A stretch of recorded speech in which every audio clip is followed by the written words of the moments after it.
Hello friends, welcome back to English with Asha ma'am.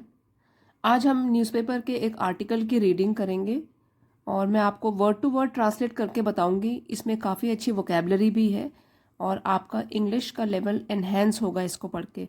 इसकी heading है when do you plan to be happy. Question पूछा गया है, आप कब प्लान कर रहे हो खुश होने के लिए?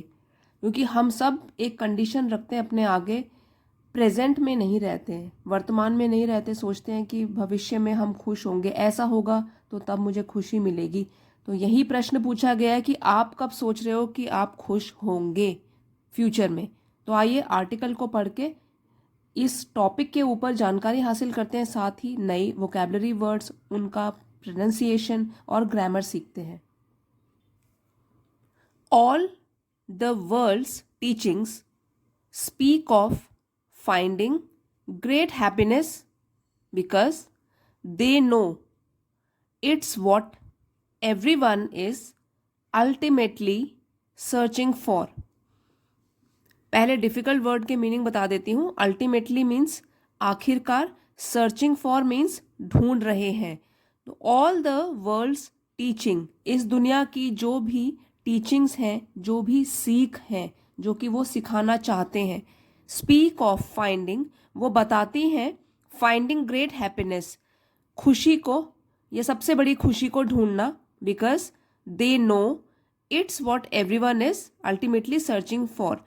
बिकॉज क्योंकि दे, यहाँ पे दे यूज किया गया है टीचिंग्स के लिए कि जो भी सीख है, हमको जो सीख मिलती है, वो सब यही बताना चाहती है कि इट इज़ वॉट, यही है जो कि सब लोग इस दुनिया में आखिरकार ढूंढ रहे हैं।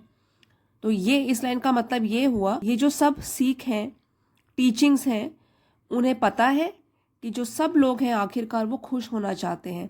Happiness does not depend on what we have और डोंट हैव। हैप्पीनेस, खुशी जो है, डज नॉट डिपेंड, जो खुशी है वो इसके ऊपर निर्भर नहीं करती व्हाट वी हैव, हमारे पास क्या है, और डोंट हैव, या क्या हमारे पास नहीं है। It's simply a state of mind. लेकिन क्या है ये, इस पर तो डिपेंड नहीं करती है कि हमारे पास क्या है क्या नहीं है। इट्स, तो वो है सिंपली, एक साधारण सी बात है कि ये एक स्टेट ऑफ माइंड है, हमारे मन की दशा है कि हम खुश होना चाहते हैं, हम ना खुश हैं। हमारे पास कितनी चीज़ें हैं, क्या नहीं है, उस पर डिपेंड नहीं करता है, ये तो सिर्फ एक मन की दशा है। It's not something you can buy. और ये जो खुशी है, ये कुछ ऐसी चीज़ नहीं है जिसको तुम खरीद सकते हो। बाय, खरीदना। It's already with in you, खुश होना ऑलरेडी पहले से ही आपके अंदर छिपी हुई है। Right here and right now. Right here, अभी इस वक्त, राइट नाउ, यहाँ पे मतलब प्रेजेंट स्टेट में ही खुशी आपको मिल सकती है, बस आपको इसको ढूंढना है। हम सब के अंदर खुशी बसी हुई है और ये, इससे फ़र्क नहीं पड़ता कि हम कितने अमीर हैं, हमारे पास क्या क्या पोजेशंस हैं, कि हम इससे खुश हो जाएंगे। वो एक सिर्फ मन की दशा है। Everything we really want outside is already within us. तो अगर हम खुशी को बाहर ढूंढ रहे हैं वो गलत है, क्योंकि जो भी हम, everything we really want outside, जो हम बाहर ढूंढना चाहते हैं, वो पहले तो हमारे अंदर ऑलरेडी बसा हुआ है। In life there are always things that bother us.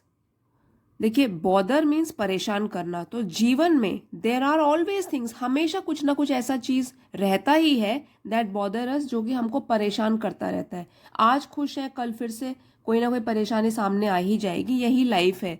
This is called Maya, delusion.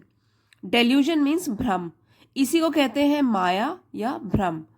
For example, अब एग्जाम्पल लेकर समझते हैं। उदाहरण के तौर पर, if someone loves you that can be a botheration, and if they don't love you that's also a botheration। Example ये बताया गया है कि अगर कोई आपसे प्यार करता है, हो सकता है वो भी एक परेशानी की जड़ हो जाए, और अगर वो कोई तुम्हें प्यार नहीं करता तो वो भी एक परेशानी की जड़ है, that is also a botheration. TION से फिनिश होने वाले वर्ड्स नाउन होते हैं, ये नाउन है। Friends and enemies can both be a source of botheration. परेशानी का स्रोत और भी चीज़ें हो सकती हैं, दोस्त भी हो सकते हैं, दुश्मन भी हो सकते हैं। तो फ्रेंड्स, दोस्त, एनिमीज, दुश्मन दोनों हो सकते हैं परेशानी का स्रोत, जहां से हमको प्रॉब्लम होती है. That's why it's important to hold on to a resolve. Resolve means संकल्प, होल्ड ऑन टू पकड़े रहना. इसलिए दैट्स वाई इट्स इम्पॉर्टेंट, ये बहुत ज़रूरी हो जाता है कि हम एक संकल्प पर बने रहें. हम अपने आप को एक इतना स्ट्रांग कर दें और एक संकल्प लेकर उस पर बने रहें. No matter what happens I will not lose my happiness. और ये है वो रिजॉल्व, ये है वो संकल्प. नो मैटर, इससे कोई फर्क नहीं पड़ता, या चाहे जो भी हो उससे कोई फर्क नहीं पड़ता, मैं अपनी खुशी को खोऊंगा नहीं. लूज मीन्स खोना. तो ये रिजॉल्व लेके अगर कोई रहेगा कि चाहे जो भी हो इससे कोई फर्क नहीं पड़ता, मैं खुश रहूंगा और मेरी खुशी कहीं खोएगी नहीं. Even if you face losses in business. अब चाहे आप लॉसेस मतलब आपको नुकसान हो जाए बिजनेस में, रिलेशनशिप में, रिश्ते में कोई नुकसान हो जाए, रिश्ते टूट जाएं, और any other aspect of life, या फिर जीवन के किसी और पहलू खराब चल रहा हो, मुश्किल टाइम चल रहा हो, इवन देन, तभी भी you should not lose your happiness. आपको खुशी अपनी खोनी नहीं चाहिए और ठीक रहना चाहिए, मनोदशा ठीक रहनी चाहिए. This is a measure of your growth. यही एक मापदंड है आपकी ग्रोथ का, बढ़ोतरी का, कि आपको सही रहना है, मनोदशा अपनी ठीक करके रखनी है, दुखी नहीं हो जाना है, क्योंकि सबकी लाइफ में उतार चढ़ाव आते हैं. When you go to the source of happiness your senses become stronger. जब आप जाते हो सोर्स ऑफ हैप्पीनेस मतलब खुशी के स्रोत की तरफ, तो क्या होता है, आपकी जो सेंस होते हैं वो और भी मजबूत बन जाते हैं. Your mind becomes content. Content का मतलब होता है संतुष्ट, और हमारा दिमाग है वो भी संतुष्ट हो जाता है, शांत हो जाता है. And things start going in your favour. Favour मतलब समर्थन. और हम ये देखते हैं कि जब हमारा मन शांत होता है, हम संतुष्ट होते हैं, तो जो चीज़ें भी होती हैं start going in your favour, वो आपके ही समर्थन में चलने लगती हैं. Don't stress about being perfect. अब एक खुश रहने का एक और तरीका बताया गया है. डोंट स्ट्रेस, इसमें ज़्यादा तनाव मत लो और परफेक्ट बनने की कोशिश मत करो. If you are too focused on perfection you will end up feeling angry. अगर आप बहुत ज़्यादा फोकस करते हो कि मेरे को ये काम बिल्कुल परफेक्ट तरीके से करना है, तो क्या होगा, ये एंगर बढ़ता जाएगा, गुस्सा हो जाएगा. अगर आपका काम आपके हिसाब से पूरा परफेक्ट नहीं हो रहा है तो इससे क्या होगा, एंगर बढ़ जाएगा. It will lead to anger. हम खुश नहीं रहेंगे. The world might seem imperfect but deep down everything is perfect.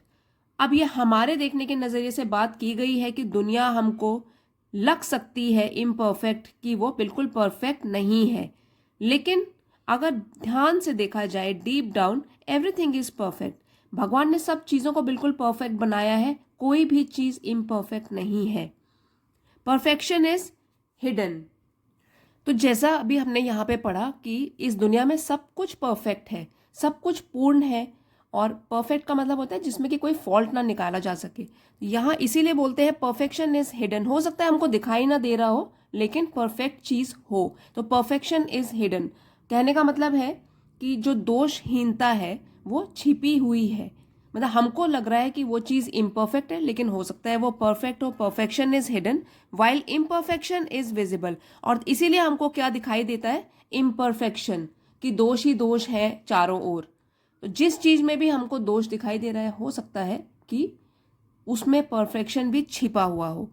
Wise people look beyond the surface. और यही बात कही गई है, जो वाइज पीपल होते हैं, जो बुद्धिमान लोग होते हैं, समझदार लोग होते हैं, वो सरफेस मतलब सरफेस से भी परे देखते हैं. वो सिर्फ जो सामने चीज़ दिख रही है उसको नहीं देखते हैं, वो सोचते हैं, समझते हैं, और फिर उसके बारे में किसी निष्कर्ष पर आते हैं कि वेदर वो जो चीज़ जिसको देख रहे हैं वो परफेक्ट है, इम्परफेक्ट है, या कोई चीज़ छुपी हुई है उनकी नज़रों से. Everyone keeps delaying their happiness. So delay का मतलब होता है देर तक स्थगित कर देना, देर के लिए रख देना. ठीक है, डिले कर देना. तो डिलेइंग आईएनजी मिल गया उसमें. So it means that there के लिए रख लेता है, मतलब बाद के लिए रख लेता है। एवरीवन, हर कोई क्या कर रहा है, खुशी को बाद के लिए रख रहा है कि हाँ बाद में मुझे मिल जाएगी, डिले कर रहा है, प्रेजेंट में नहीं रह रहा, फ्यूचर के लिए छोड़ दे रहा है कि अभी मेरी सिचुएशन ठीक नहीं है, अभी तो मैं खुश नहीं हूं, बाद में मैं खुश होऊंगा। A child thinks they will be happy when they go to college. अब एक बच्चे के नजरिए से देखिए कि वो सोचता है अभी तो मैं खुश नहीं हूं, मैं तो बच्चा हूं, मैं जब खुश होऊंगा जब मैं कॉलेज चला जाऊंगा। In college they think they will be happy when they start earning. College में जब होते हैं तो प्रेजेंट में खुश नहीं होते, सोचते हैं think they will be happy कि वो खुश होंगे when they start earning. Earning मतलब कमाना, जब वो कमाना शुरू कर देंगे तब खुश होंगे। Then they think they will be happy once they are married. एक बार कमाना शुरू कर दिया उसमें भी खुशी नहीं है, फिर क्या सोचते हैं, तब खुश होंगे जब उनकी शादी हो जाएगी। द साइकिल कंटिन्यूज, इसी तरीके से जो चक्र है नाखुश होने का वो चलता ही रहता है, प्रेजेंट में कोई भी खुश नहीं दिखता। And that special day never arrives, और वो जो स्पेशल डे बाद के लिए छोड़ा गया है कि इस दिन मैं खुश हो जाऊंगा या इस टाइम के बाद मैं खुश हो जाऊंगा, नेवर अराइव्स, ऐसा समय कभी भी नहीं आता। प्रेजेंट भी गया और बाद वाला समय जब हमारे पास आ गया उस टाइम पे भी हमको कुछ ना कुछ कमी दिखती है और हम बाद के लिए अपनी खुशी को स्थगित कर देते हैं, पोस्टपोन कर देते हैं। Look at the world where there are bigger problems so your problems seem smaller.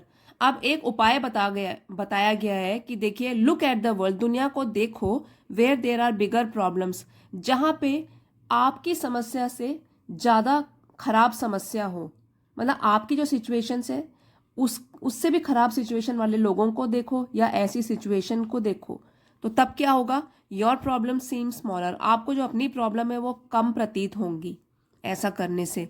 This gives you the energy and confidence to deal with them. और जब आपको लगेगा कि अरे मेरे से भी ज़्यादा परेशान है लोग या मेरे से भी बहुत खराब सिचुएशन है दूसरी जगह की, तो आपको इससे क्या होगा, it gives you the energy, आपको ऐसी ऊर्जा मिलेगी और कॉन्फिडेंस, आत्मविश्वास पैदा होगा और इन चीज़ों से डील करने का, कैसे इनसे निपटना है। Reflect on your own past, reflect का मतलब होता है चिंतन करना, गहराई से सोचना। तो अपने पास्ट जो बीत गया है समय, जिसके कारण आप खुश रह ही नहीं पा रहे हो प्रेजेंट में भी और अभी तक भी आप नाखुश रहे हो, उसके ऊपर चिंतन करो। You have faced many problems before and they have all passed. ये क्या है, they plus have, they have all passed. अगर आप अपने पास्ट में जाओगे, पुरानी चीज़ों के बारे में सोचोगे, तो आपको पता लगेगा कि जीवन में आपके कई बार कठिनाइयाँ आई थी। You have faced many problems, आपने कई समस्याएं फेस करी हैं, उनका सामना किया है पहले भी। And they have all past, और वो सब फिर गुजर भी गई हैं, अच्छा समय भी आया है। This problem will also pass, तो अभी ऐसी समस्या अगर है जो आपको नाखुश कर रही है, आप खुश नहीं हो, उदास हो, ये वाली प्रॉब्लम भी हमेशा के लिए नहीं रहेगी, इट विल ऑल्सो पास, ये भी चली जाएगी। And you have the strength to overcome it, और आपके पास वो स्ट्रेंथ है, ताकत है कि आप इसको नियंत्रण में रखें। ओवरकम मतलब उस पर विजय पा लेना, तो ऐसी जो प्रॉब्लम है उसको आप भी नियंत्रित करके रख सकते हो, उस पर विजय पा सकते हो। Smiling when everything is going well is easy, तो मुस्कुराना या खुश रहना जब सारी चीज़ें आपके हिसाब से चल रही हैं वो तो बहुत आसान है। But if you can smile and stay positive even when facing challenges, लेकिन अगर आप मुस्कुरा सकते हो और स्टे पॉजिटिव, सकारात्मक रह सकते हो या अपनी मन की दशा सकारात्मक बना के रख सकते हो, even when facing challenges, facing challenges मुसीबतों का, चुनौतियों का सामना करते हुए, इवन व्हेन जब आप मुसीबतों का सामना करते हो या फेस कर रहे हो, ऐसे टाइम में भी अगर आप मुस्कुरा सकते हो या अपनी सोच को सकारात्मक रख सकते हो, you will find tremendous inner strength. Tremendous means बहुत ज़्यादा, तो आपको मिलेगी बहुत ज़्यादा अंदरूनी शक्ति जो हमारे भीतर ही बसी हुई है। तो अगर सब, ये तो बहुत आसान है, उस टाइम पे खुश रहना, उस टाइम पे मुस्कुराना जब आपके हिसाब से ज़िंदगी चल रही है। लेकिन अगर आप उस टाइम पे भी खुश रहते हो या सकारात्मक सोच रखते हो, एटलीस्ट जब आप चुनौतियों का सामना कर रहे हो, तो आप देखोगे आपके अंदर बहुत ज़्यादा एक अंदरूनी शक्ति का विकास होगा and the problem will disappear. और जो परेशान आपको कर रही है चीज़, वो भी गायब हो जाएगी। डिसअपियर मीन्स गायब हो जाना। Remember, you are responsible for your happiness. ये चीज़ याद रखिए, रिमेंबर याद रखिए, यू आर रिस्पॉन्सिबल, आप जिम्मेदार हैं फॉर योर हैप्पीनेस, अपनी खुशी के आप खुद जिम्मेदार हैं। Be determined to not let any one take your happiness away. Determine, दृढ़ निश्चयी बन के रहो। तो आप क्या रहिए, बी डिटर्मिन्ड, दृढ़ निश्चय करके रखो। To not let any one take your happiness away, कि कोई दूसरा आपकी खुशी को आपसे दूर न करे, आपकी खुशी आपसे चुरा न ले। दूसरों को ताकत मत दीजिए कि उनके हिसाब से आपका मूड चेंज हो। खुद को इतना स्ट्रांग बना के रखो कि जैसे भी हालात हों, पॉजिटिव सोच रखनी है और परेशान नहीं होना है। Consider all situations as opportunities for your spiritual growth. Consider, ये मानिए कि जो सारी स्थितियां हैं, सिचुएशंस हैं, उनको अवसर के तौर पर देखिए। For your spiritual growth, spiritual means आध्यात्मिक ग्रोथ, विकास, कि जो भी परेशान स्थितियां, मतलब जैसी भी स्थिति आई है, उसको एक अवसर के तौर पर रखो कि ये वाला जो अवसर आया है, ऐसा सिचुएशन मेरे सामने आई है, वो मुझे कुछ ना कुछ सिखा के जाएगी और मेरा उससे आध्यात्मिक विकास होगा। इसलिए consider all situations as opportunities for your spiritual growth. चाहे परेशानी भरा समय आता है, मुश्किल समय आता है, वो भी हमको कुछ ना कुछ सीख दे के जाता है। तो इसलिए अगर ऐसी सिचुएशन आई है, उसको भी एक अवसर के तौर पर देखना है कि हमारा एटलीस्ट उससे आध्यात्मिक विकास होगा, हम और मैच्योर बन जाएंगे। Go inward to find the source of happiness. खुशी ढूंढने के लिए बाहर मत भागिए, गो इनवर्ड, अपने अंदर झांकिए। इनवर्ड, अंदरूनी, हमारे अंदर ही छिपी हुई है खुशी। Go inward to find the source of happiness, खुशी का स्रोत ढूंढने के लिए अपने अंदर ही झांकिए। When you connect with that source, जब आप जुड़ जाते हैं, कनेक्ट हो जाते हैं उस स्रोत से, your senses will be strong, आपकी इंद्रियां भी और मजबूत हो जाएंगी। Your mind will be content, आपका जो दिमाग है वो भी संतुष्ट हो जाएगा। कंटेंट मीन्स संतुष्ट, काम, पीसफुल हो जाएगा, कोई ज़रूरतें नहीं रहेंगी, संतुष्टि फील करोगे। And things will start going your way, और चीज़ें भी आपके हिसाब से चलने लग जाएंगी। तो ये अगर चेंज लाते हो कि खुशी को बाहर ना ढूंढ के अपने अंदर झांक के देखते हो, और आपको सारे जवाब मिल जाएंगे। उस टाइम पे आपको पता लगेगा कि दिमाग भी शांत हो गया है, संतुष्ट हो गया है, आपकी इंद्रियां भी काफ़ी मजबूत हो गई हैं, और चीज़ें भी अब आपके हिसाब से चलने लगी हैं, क्योंकि दूसरा आपकी लाइफ को कंट्रोल नहीं कर रहा, आपने खुद अपनी लाइफ कंट्रोल कर ली है। When do you plan to be happy? आप कब प्लान या योजना बना रहे हैं कि मैं कब खुश होऊंगा? प्रेजेंट में ही योजना बनाओ, अपने अंदर झांको, सारे के सारे आंसर्स आपको मिल जाएंगे और तब खुश रहना सीख जाओगे। और आज ही खुश रहना है, पोस्टपोन नहीं करनी है। एक अच्छी कोटेशन के साथ ये हम टॉपिक फिनिश करते हैं। Don't put conditions on your happiness. अपनी खुशी के ऊपर शर्तें मत रखो, ऐसा होगा तो मैं खुश होऊंगा या वैसा होगा तो मैं खुश होऊंगा। वर्तमान में ही खुश रहना सीखिए। सो आई होप फ्रेंड्स, आपको ये इंस्पिरेशनल टॉपिक पसंद आया होगा और आपने जो भी राइटर इसमें कहना चाहते हैं वो उसको समझने की कोशिश की होगी। तो अगर आपको पसंद आया है, प्लीज़ इसको लाइक और शेयर करना मत भूलिएगा। चैनल पे नए हैं तो सब्सक्राइब भी कर लीजिए। Thank you everybody for watching. अगले वीडियो में मिलते हैं।